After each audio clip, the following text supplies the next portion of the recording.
जाहीर झाली आहे।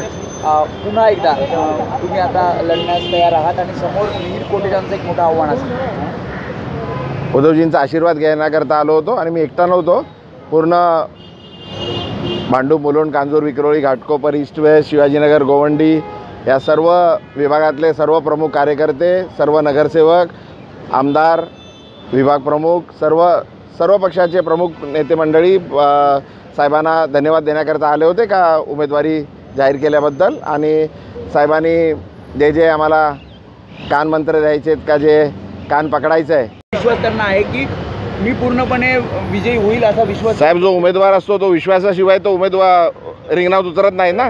सर्वांना उमेदवाराला विश्वास असतोच, पण जे आमचं काम आहे, आमच्या लोकांनी काम केलेलं आहे, पक्षांनी काम केलेलं आहे, काँग्रेस राष्ट्रवादीने काम केलेलं आहे, कोविडमध्ये जे आम्ही काम केलेलं आहे।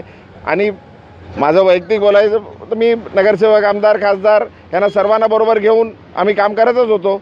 आमदार होतो, खासदार होतो का नव्हतो, कामं कधी थांबले नव्हते। मी आणि माझे सर्व सहकारी आणि पक्षाचे सर्व मंडळी आणि सर्व सिनियर मंडळी काम करतच होतो। चिन्ह बदललेलं आहे, 2024